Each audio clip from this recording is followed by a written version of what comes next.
তুমি কি জানো ওসমান হাদির ব্যাকগ্রাউন্ড কি? ওসমান হাদির পেছনে কারা আছে তোমার তো ধারণাই নাই।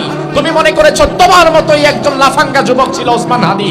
না, ওসমান হাদির বাবা একজন আলেম, মসজিদের ইমাম, মাদ্রাসার শিক্ষক।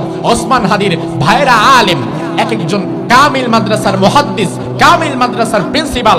ওসমান হাদি নিজেও ঝালকাঠি এনএস কামিল মাদ্রাসা থেকে আলিম পর্যন্ত পড়াশোনা করেছে। তার পুরো ব্যাকগ্রাউন্ডটাই মাদ্রাসার। অবশেষে তার বাবা তাকে বলল যে আমার এতগুলো সন্তানের মধ্যে একজন ইউনিভার্সিটিতে পড়ুক, ঢাকা ভার্সিটিতে যাক, এটা আমি চাই, সমস্যা নাই।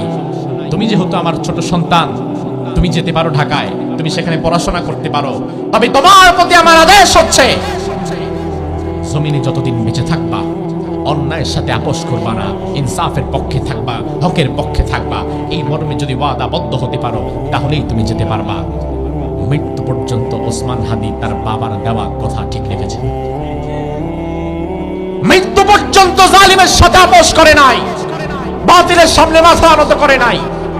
অথচ ওসমান হাদি প্রত্যেকটা পরীক্ষায় ফার্স্ট ক্লাস ফার্স্ট। ইউনিভার্সিটিতে তার রেজাল্ট অসাধারণ। ইউনিভার্সিটির প্রফেসর হওয়ার যোগ্যতা রাখে। আগামীতে তার জন্য ব্রাইট ফিউচার ছিল।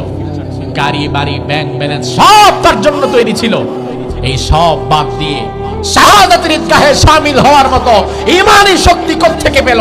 ঈমানি শক্তি পেয়েছে তার বাবার কাছ থেকে, তার ভাইদের কাছ থেকে, কোরআনের কাছ থেকে, ইসলামের কাছ থেকে।